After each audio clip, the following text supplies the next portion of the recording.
गुज़िरियल लेक्चर में असी वर्ड प्रॉब्लम इनवर्स प्रोपोर्शन जा भी सीखी आया हुआसीं। उन खां अलावा उन खां अॻिले लेक्चर में असी प्रोपोर्शन जे बारे में सिखियोसीं, जिते इनवर्स प्रोपोर्शन जो भी असी डिटेल सां डिस्कस कयोसीं। त अगरि ॿ क्वांटिटियूं पाण में ईअं रिलेटेड हुजनि, जेकॾहिं हिकिड़ी इंक्रीज़ थिए ॿी डिक्रीज़ थिए त इहे पाण में इनवर्स प्रोपोर्शन आहिनि, या हिकु इंक्रीज़ थिए त ॿी डिक्रीज़ थिए, यानी हिक में इंक्रीज़ अचे ॿी में डिक्रीज़ अचे, या हिक में डिक्रीज़ अचे ॿी में इंक्रीज़ अचे, हिक ॿिए जो उपतड़ हुजे उन जो प्रोसेस इंक्रीज़ ऐं डिक्रीज़ जो, त उन्हनि क्वांटिटीज़ खे असीं चवंदासीं त उहे पाण में इनवर्स प्रोपोर्शन आहिनि। जीअं मिसाल, माण्हू वधीक हूंदा त कमु थोरे टाइम में थींदो, टाइम घटि लॻंदो, माण्हू वधंदा वेंदा जीअं टाइम घटि लॻंदो वेंदो। अगरि जीअं माण्हू असां घटाईंदा वेंदासीं त वक़्तु वधीक लॻंदो। इहे ॿई पाण में इनवर्स प्रोपोर्शन आहिनि।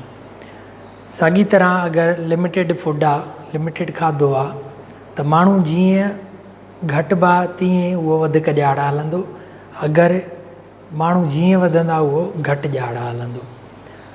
साॻी तरह अगरि को बि प्रोजेक्ट आहे उन में माण्हू वधीक आहिनि त उहो जीअं रोड कंप्लीट थियणो आहे या ॿियो शइ, उन में जेकॾहिं माण्हू लेबर घणो आहे त उहो कमु जल्द पूरो थी वेंदो, लेबर घटि आहे त उनखे टाइम वधीक लॻंदो। इहे पाण में इनवर्स प्रोपोर्शन आहिनि। साॻी तरह असांखे एग्ज़ाम्पल आहे 40 मैन। अचो त हाणे वर्ड प्रॉब्लम सॉल्व कयूं। Example 1, 40 man can do a piece of work in 30 days. 40 माण्हू 30 ॾींहंनि में कमु पूरो था कनि। उहो साॻियो ई कमु 60 माण्हू केतिरनि ॾींहंनि में कमु पूरो कंदा। सॉल्यूशन, मैन डेटा लिखंदासीं, मैन ऐं डेज़।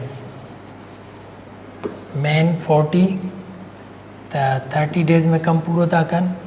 अगरि मैन ने 60 हुजनि त केतिरनि ॾींहंनि में कमु पूरो कंदा। क्वेश्चन मार्क यानी एक्स, केतिरनि ॾींहंनि में कमु पूरो कंदा। ही इनवर्स प्रोपोर्शन आहे, तंहिंजे करे डेटा जो तीर हिकिड़ो जेकॾहिं मथे हूंदो त ॿियो हेठि हूंदो उन जो फिलो, या हिकिड़ो मथे हूंदो त ॿियो हेठि हूंदो। जीअं तव्हां लिखो, हलो असीं हिनखे हीअं मथे था कयूं त हिन खे हेठि, यानी पहिरियां असीं कहिड़ो लिखूं, तीर जे हिसाब सां, हिन एरो जे हिसाब सां पहिरियां लिखंदासीं 40, 40 खां पोइ 2 डॉट 60, छो त डेटा जो तीर हेठि थो अचे। प्रोपोर्शन जी साइन हिते डेटा जो तीर मथे थो वञे, माना पहिरियां ही लिखंदासीं एक्स, उन खां पोइ 30 लिखंदासीं। असांखे ख़बर आहे त प्रोपोर्शन में प्रोडक्ट ऑफ एक्सट्रीम ऐं प्रोडक्ट ऑफ मीन बराबरि हूंदी आहे। ही ॿई एक्सट्रीम आहिनि, माना ॿाहिरियां, ही ॿई मीन आहिनि यानी अंदरियां। त 30 खे 40 सां मल्टीप्लाई कयूं, बराबरि थी वेंदो 60 इंटू एक्स, 60x।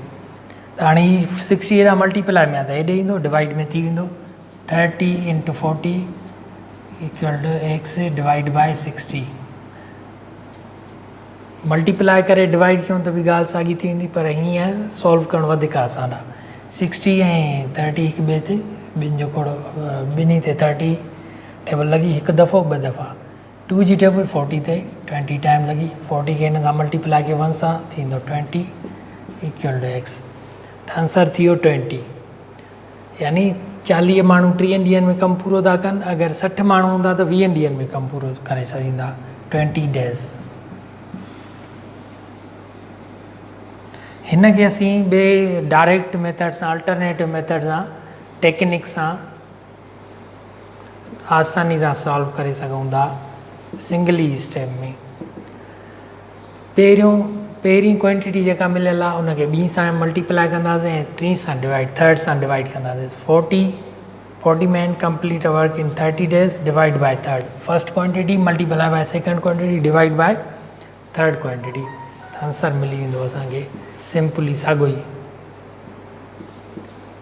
साॻे तरीक़े सां। First quantity multiply by second quantity divide by 3rd quantity. First ई आहे, सेकंड ई आहे 30, ॿई मल्टीप्लाई डिवाइड कंदासीं 3rd क्वांटिटी सां, आंसर मिली वियो 20 days. Question number 2, 10 engineers can complete a work road in 30 days if they want to finish the road in 5 days earlier. How many man will be required? केतिरा माण्हू वधीक required हूंदा।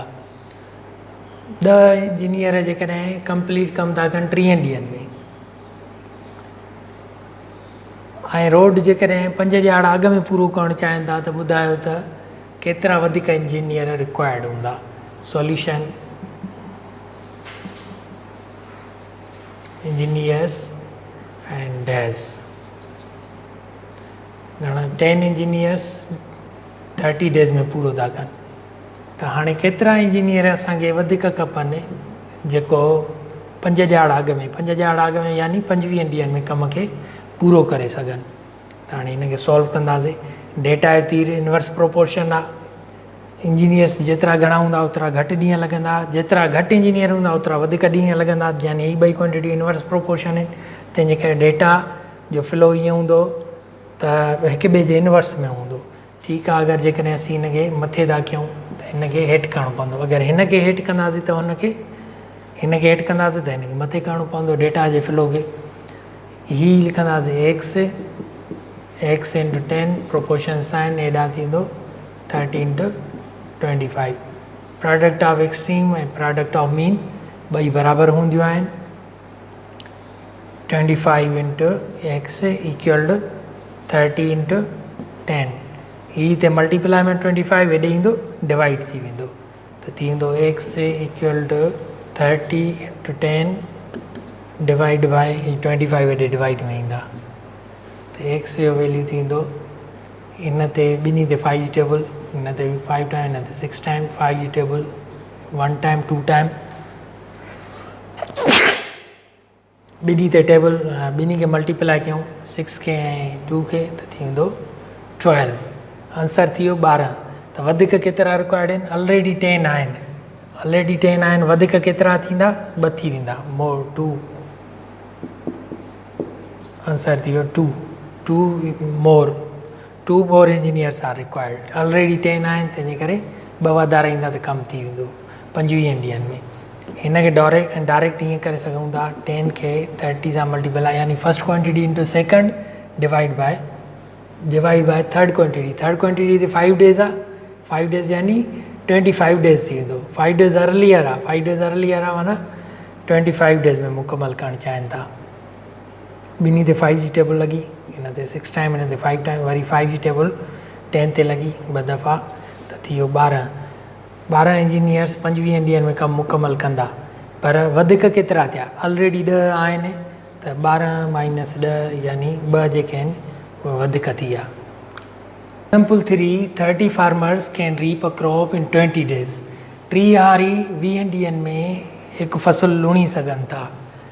But after 5 days 5 farmers left. 5 ॾींहंनि खां पोइ 5 हारी हलिया विया। How many more days will be required to reap the same crop. साॻे फसल खे लुणण लाइ वधीक केतिरा ॾींहं लॻंदा अगरि 5 हारी 5 ॾींहंनि खां पोइ हलिया विया त? सॉल्यूशन फार्मर्स डेज़ 30 हारी 5 ॾींहं गुज़रिया माना 15 ॾींहं जो कमु बचो। 30 नालनि लाइ उहो 15 ॾींहं जो कमु हुयो। त हाणे 25 हारी थी विया। 25 हारियुनि खे केतिरा ॾींहं लॻंदा? इहो असांखे फाइंड करिणो आहे। सॉल्यूशन हाणे हिनखे हिन जी असीं प्रोपोर्शन साइन कंदासीं फाइंड। ही इनवर्स प्रोपोर्शन आहे, तंहिंजे करे डेटा जो तीर हिन जे मथे वेंदो, हिन हेठि ईंदो त हीअ थींदो 25:30 proportion 15x। Product of extremes product of mean बराबरि हूंदी आहे। 25 खे 1 सां मल्टीप्लाई कयूं ऐं 30 खे 15 सां मल्टीप्लाई कयूं। हीअ हिते मल्टीप्लाई में आहे त हेॾे ईंदो डिवाइड में थी वेंदो 25। 30 इंटू 15 25 डिवाइड कयोसि बराबरि एक्स जे। ॿिन्ही ते 5 जी टेबल लॻे थी, हिन ते 5 दफ़ा, हिन ते 3 दफ़ा। 5 टेबल हिन 30 ते ऐं 5 ते बि लॻे थी 6 दफ़ा। त आंसर घणो थियो? 18 थी वियो, 18 थी वियो। बाक़ी 18 ॾींहं लॻंदा। 15 ॾींहंनि जी जॻह ते 18 ॾींहं लॻंदा। हूअं 15 ॾींहं लॻंदा, हाणे 18 ॾींहं लॻंदा। 18 डेज़। मोर केतिरा थी विया? मोर 3 डेज़ मोर थी विया।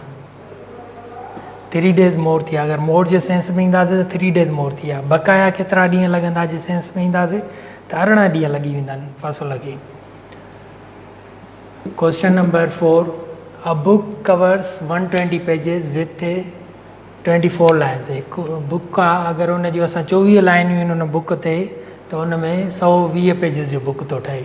अगरि उहो ई बुक असां चाहियूं था त असां 90 पेजिस ते कयूं, 90 पेजिस जो हुजे बुक, त असांखे केतिरा जेको आहे सो केतिरियूं लाइनियूं हुजणु खपनि हिकु पेज ते। सॉल्यूशन, त बुक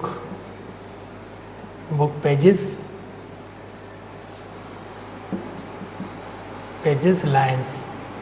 बुक में 120 पेजिस, 24 लाइनियूं अगरि असां ड्रा था कयूं हिकु पेज ते, त 120 पेजिस जो बुक थो ठहे। अगरि उन बुक खे असां 90 पननि जो करणु चाहियूं था, त ॿुधायो केतिरियूं लाइनियूं असांखे ड्रा करणियूं पवंदियूं।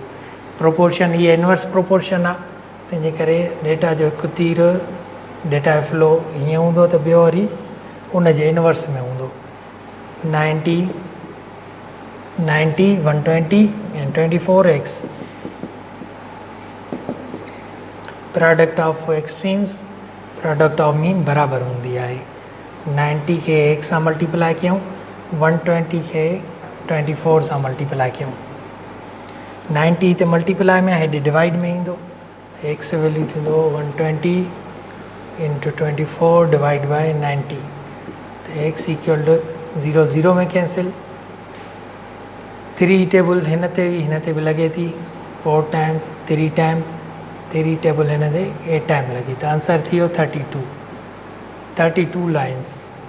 32 लाइन हिकु पेज ते हूंदियूं, तॾहिं बुक जेको आहे सो 120 पेजिस मां 90 पेजिस जो थी वेंदो। डायरेक्ट कयूं, अल्टरनेटिव, फर्स्ट खे सेकंड सां मल्टीप्लाई कयूं, 120 इंटू 24 डिवाइड थर्ड क्वांटिटी सां कयूं, 90 आहे। ॿिन्ही ते 30 टेबल लॻी, हिन ते 3 दफ़ा, हिन ते 4 दफ़ा, 3 टेबल लॻे थी, हिन ते 8 दफ़ा 24 ते, 3 ते 1 दफ़ो, आंसर थियो 32